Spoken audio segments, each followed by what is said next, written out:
Broadcasting live from atop the Rocky Mountains, the crossroads of the West. You are listening to the Liberty RoundTable Radio Talk Show. Back with you live, ladies and gentlemen. I got the good sheriff with me, the Constitutional Sheriff and Peace Officers Association. Become a member of the posse today, would you please? CSPOA.org. We're also talking about the good sheriff's incredible new book, The Democrat Murder of America, Demagoguery in the First Degree. It's a co-authored book. Daniel Perkins and Sheriff Richard Mack. Get your copy today, murderofamerica.com. We've also got Tony Pellegrino with us, ladies and gentlemen, and he's with the American Common Law Academy. So think about it, American Common Law Academy. So it's ACLA law.net, ACLA law.net. And we're talking about lawsuits. And Sheriff Mack wants to sue the feds. Sheriff, he's done it before, and he won. He beat Bill Clinton to the Supreme Court. Now he wants to take another shot at it, Sheriff? Yes, I think so. So, Tony, just so you know, I have been to the Supreme Court. I was the first sheriff in American history to launch a major lawsuit against the Clinton administration, actually sued them, and actually won at the United States Supreme Court. And the real miracle is I lived to tell about it. But it's a tremendous case. No Arkansas. He lives in Arizona, Tony. It's the most powerful 10th Amendment decision in the history of our country. And the only time in U.S. history where sheriffs sued the federal government and won. And so I'm really proud of that, but it was a miracle. God had his hand in it. But now I've talked about this on the show before with Sam lots of times. We need to file a lawsuit against the federal government because they fund Planned Parenthood and other NGOs. Planned Parenthood provides no government service, and they're a complete non-government organization, and they provide no government service whatsoever. In fact, quite the contrary, they kill babies. But yeah, in fact, they do a government a disservice because they kill future taxpayers. Yeah, right. But I have always maintained that we should not, no organization should be getting tax dollars from the federal government, but they pick and choose who of their buddies to give it to, and right. they give about $800 million a year, and they stopped it for I think 1 year, but I think now it's gone back. It has or not, they've done this for decades, funded Planned Parenthood with tax dollars, and so I want now, because it's been against our policy to even apply for such because it's illegal, but now I will. So tell me what you think of this. I want the CSPOA, the Constitutional Sheriffs and Peace Officers Association, to apply for a federal grant because we protect civil rights and the rights of all people in county by county. For the sheriffs and others in the county, just like Sam was saying, we hope that county commissioners and county attorneys get involved. However, I want them, of course, they'll turn us down. And then I want to file a 14th Amendment challenge or any other challenge that you can and say equal protection under the law, and they pick and choose. And so what do you think of that lawsuit? Yeah, as long as you give them notice of constitutional violations, prejudice, lack of equal protections under the law. What I like to do is send a notice saying I'm being discriminated against. This is your opportunity to cure. And so in the federal courts, they have a thing called fair notice doctrine. A lot of times your case isn't ripe unless you put them on notice. And so I put them on notice saying this is a lawful notification letter that you're violating the Constitution, equal protections under the 14th Amendment. Please cure this and give us equal consideration as every other organization. And then I always like to give them an opportunity to cure within 14 days and then send them a courtesy notice saying, hey, didn't your mama teach you that when someone sends you a letter that you got to return?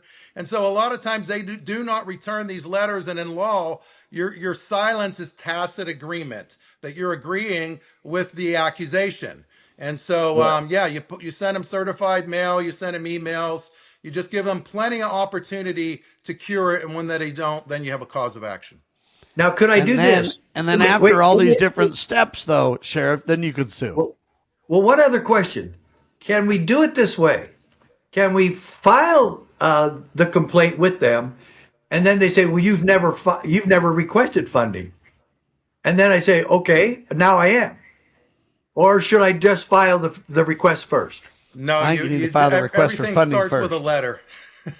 Okay. Yeah, We'll but don't send you them need a to file the certified request letter for funding registered mail first, though? to the people and the Hold on. government that are in charge of this funding. It's funny how USAID gets plenty of funding to study transgenderism and mice over in Mozambique, but the sheriff can't get funding. It's ridiculous, isn't it? But Tony, you need to file for request for funding first because they might grant it. Yes.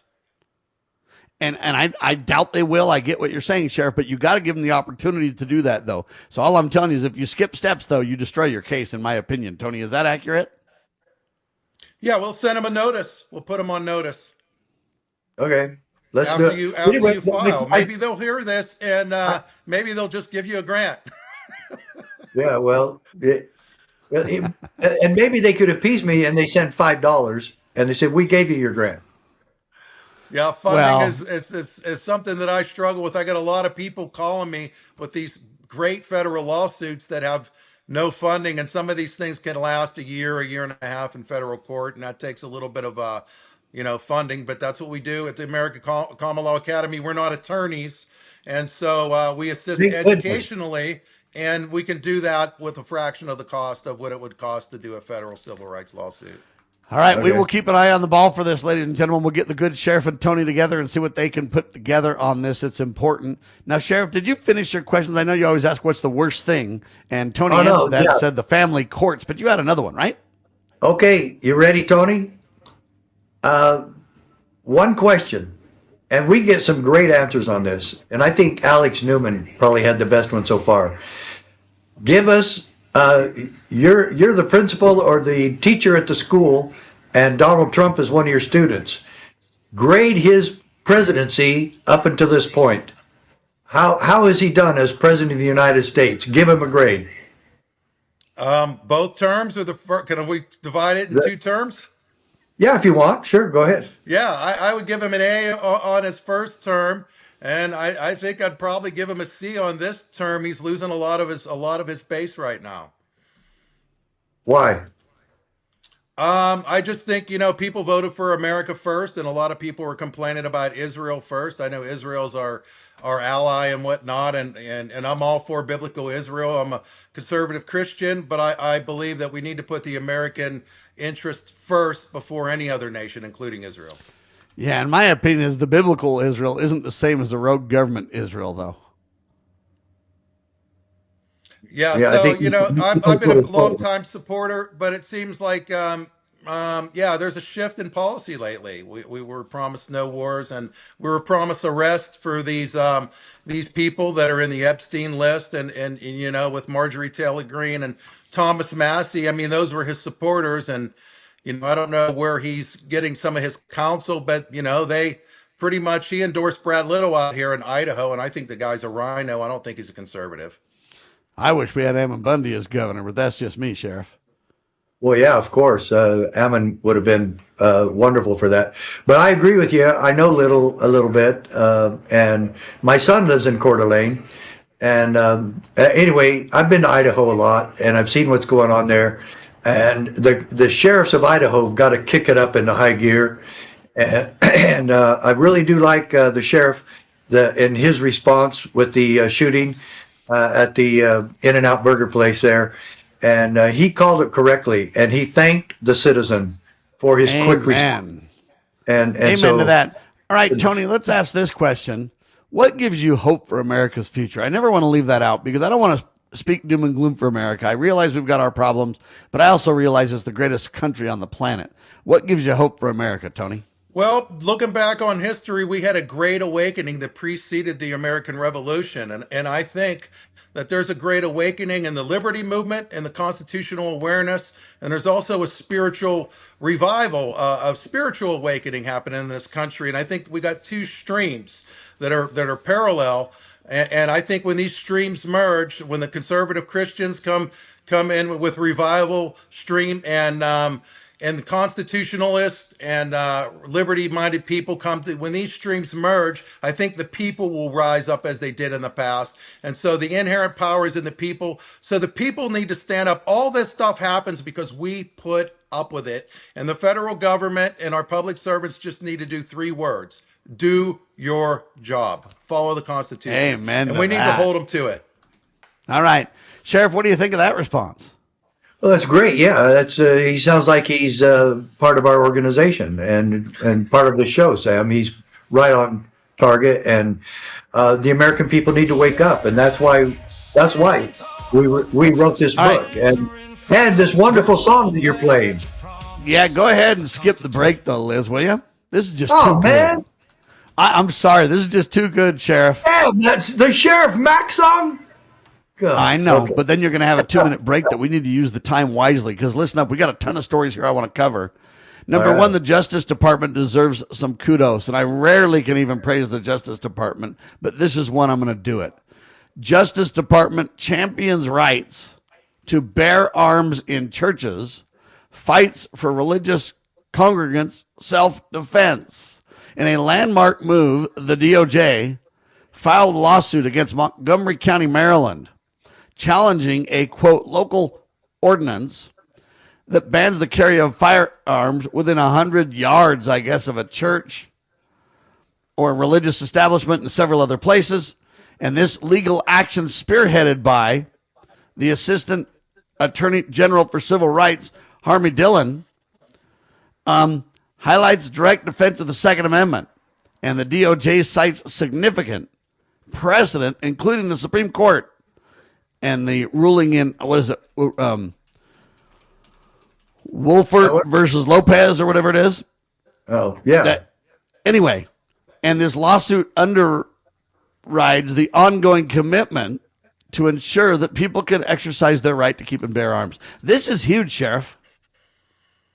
Yeah, it is. It really is. It's usually government that's promoting those types of policies, but now they're actually trying to stamp it out. And that's wonderful.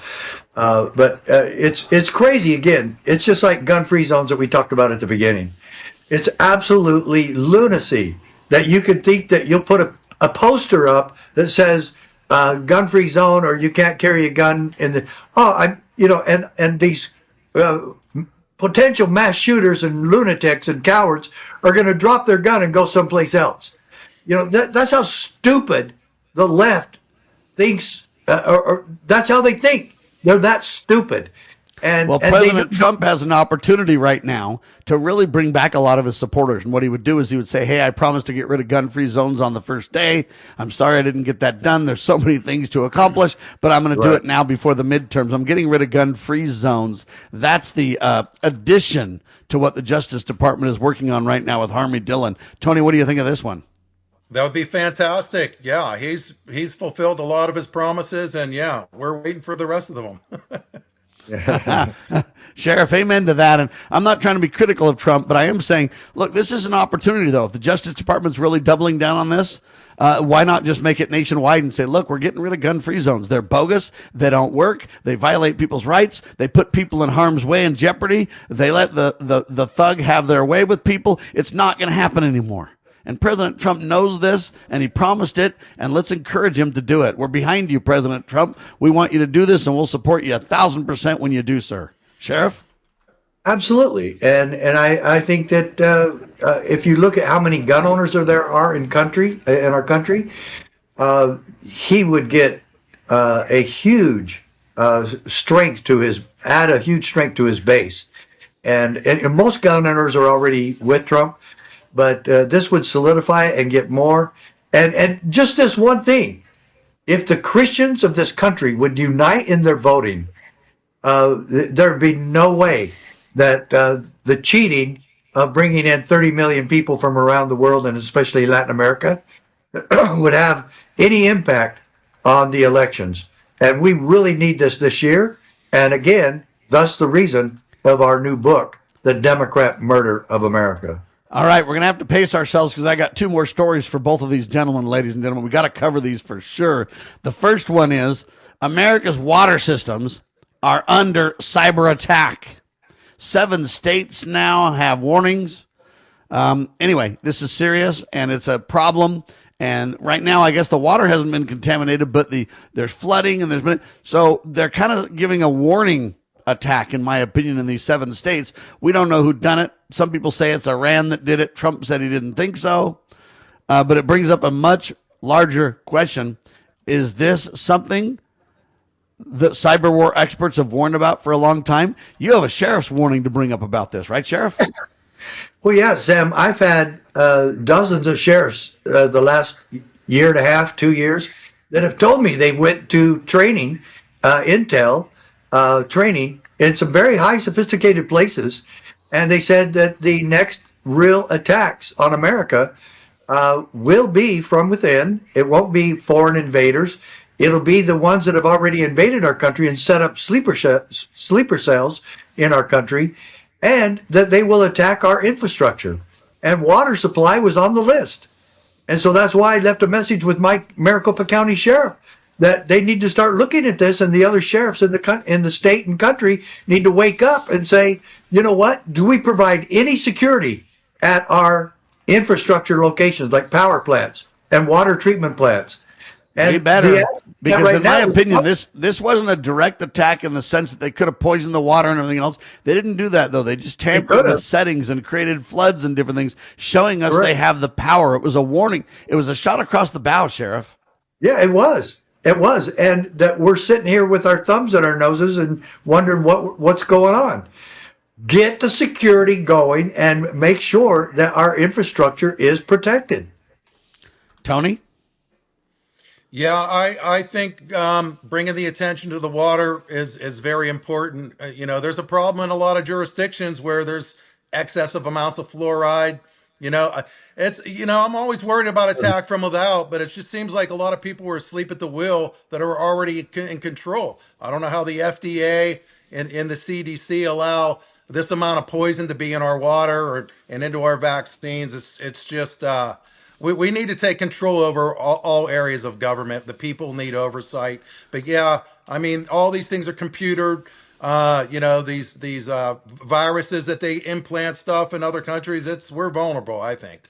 Ladies and gentlemen, all I'm telling you is that's why we need a constitutional county and constitutional Americans to move to that county and create a bastion of freedom-loving Americans who will protect their water supplies, who will protect their power plants and essential legitimate services, etc. It's something we will keep an eye on for you, but I'm telling you, this was a warning shot, not an actual attack per se. Yeah, it caused some flooding and it caused some manipulation, but they could have done much, much worse. I think they were kind of saying, people, you better wake up and pay attention.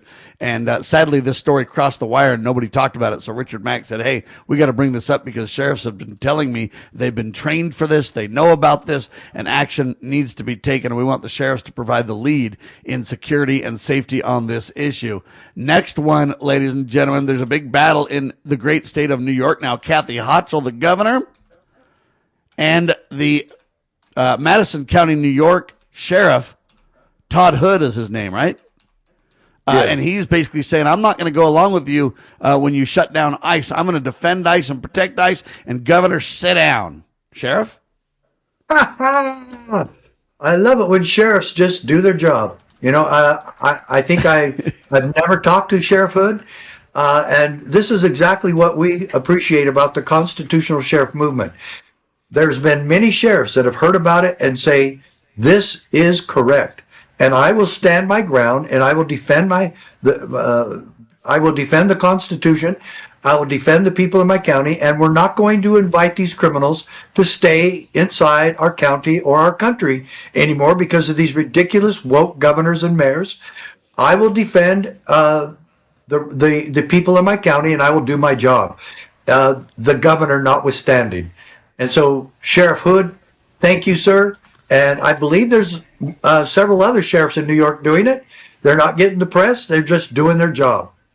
And we're grateful for that. Amen to that. And let me tell you what's interesting about what Sheriff Todd Hood is doing here. I think this is really, really critical for people to understand what's happening here. He says his focus is not on immigrants who are working hard and staying out of trouble, but on these offenders who are accused of crimes, including rape, robbery, and weapons charges, while the new state law tries to bar these relationships with ICE. Todd Hood says, you don't have any authority to bar me from working with ICE, and I'm going to do it. Anyway, I also like this kind of mercy idea where if you're an immigrant and you're working hard, I'm not saying that you belong in the country. I'm just saying that's not near the worry that, say, a rapist, a murderer, somebody who's got weapons violations and drug violations and hostility and violence and everything else. The two aren't the same, and he's pointing that out, Sheriff. Yeah, he is. And not only that, the law actually said that you couldn't have any agreement with ICE. So he says, I don't have a contract with ICE. I'm just doing my job. And if there's a criminal here in my jail that's waiting federal charges, I will transfer him to ICE. And so, for the governor to think that she can go arrest him for anything like that, she's out of her mind. But this is exactly what we've warned people about for years and years and years, that sheriffs have the authority to stand up to stupid politicians. And it would be nice to have him get more support from the county commissioners. Amen. And it would be nice if the DA backed him too and said, hey, listen, the governor doesn't have authority here. And we had Liberty in Liberty County, Florida, where a good sheriff stood up over gun rights, and basically the governor tried to get the sheriff arrested and threw him in jail. And eventually they went to court, and the sheriff won, and the governor had to sit down and shut up. And now we're seeing the same thing over again. Details are different. Principles are the same, Sheriff. Exactly correct. And we love that sheriff. He was a good member of the CSPOA. And folks, again, we don't care that sheriffs are members of the CSPOA. We care that they're constitutional and that they do their job and that they keep their oath of office. And God bless the sheriffs that have done that. Tony, what do you say to this one, sir?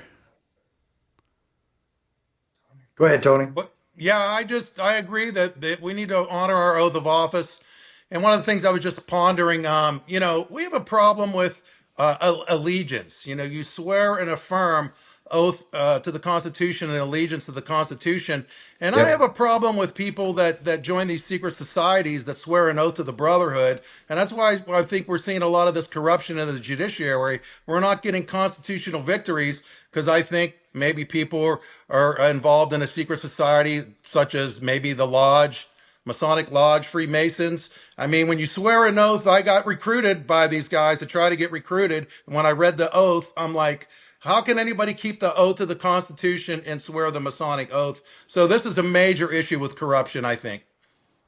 And there's not just one organization, too. All kinds of organizations have been infiltrated. The larger the organization, the greater chance it's been infiltrated as well. We're running out of time way faster than we want to. Get the book, The Democrat Murder of America, at murderofamerica.com. Become a member of the Sheriff's Posse at cspoa.org and learn more about the Common Law Academy, ladies and gentlemen. You need to go to aclalaw.net. Tony, do you have a parting shot for us? Pardon me? Do you have a parting shot for us? Yeah, I just, we're here to educate people and empower them to file federal lawsuits against unconstitutional acts. You only need two elements, somebody acting under color of law and someone denying guaranteed, protected, and secured rights by our Constitution. God gives us our rights. They don't come from government. We shouldn't let government infringe upon them. All right. The well-known jewelry company says you got a friend in the jewelry business. Now you got a friend in the sheriff's business. You also got a friend in the lawsuit business. American Common Law Academy, ladies and gentlemen. aclalaw.net. Thank you, Tony Pellegrino. We appreciate you, sir. Godspeed for all you're doing. Nice to meet you, Sheriff. Talk to you soon. Sheriff Mack, thank you, my friend. You're welcome, Sam. Thanks for having me. CSPOA.org, themurderofamerica.com, and I'm Sam Bushman, ladies and gentlemen. My website, libertyroundtable.com. We're available everywhere on your radio, libertynewsradio.com, other incredible hosts. We're available on YouTube, Rumble, Truth Social. The list goes on and on. Spread the word and share the love. God save our constitutional republic.